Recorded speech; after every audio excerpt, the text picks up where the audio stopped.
அளவற்ற அருளாளன் நிகரற்ற அன்பாளன் அல்லாஹ்வின் பெயரால் இவ்வுரையை ஆரம்பம் செய்கின்றேன்.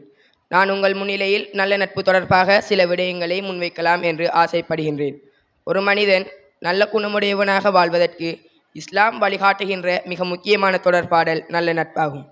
அத்தகைய நல்ல நண்பர்களை தேடிக்கொள்வதும் சிறுவர்களுக்கும் வளர்ந்து வரும் இளைஞர் யுவதிகளுக்கும் நல்ல நட்புகளை தேடிக் கொடுப்பதும் அவர்களது பொறுப்பாளிகளின் மிக பெரும் கடமையாகும்.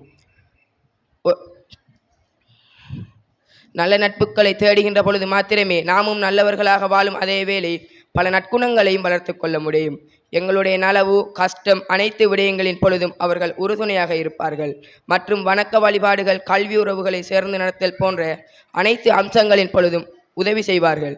நண்பர்கள் கெட்டவர்களாக அமைகின்ற பொழுது எமது பழக்க வழக்கங்களும் மோசமாக அமைவதோடு அவர்களிடம் இருக்கின்ற பல கெட்ட குணங்கள் எங்களையும் ஒட்டிக்கொள்ளும்.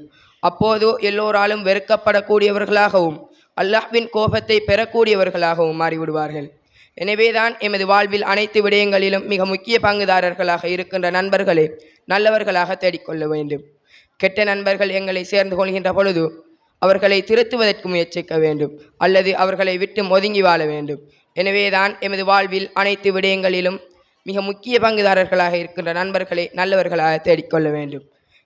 எனவேதான் எல்லாம் வல்ல அல்லாஹு தஆலா நல்ல நட்புகளின் தொடர்பை மென்மேலும் அதிகரித்து அவனுக்கு பொருத்தமானவர்களாக வாழ வைப்பானாக. நன்றி, வசலாம்.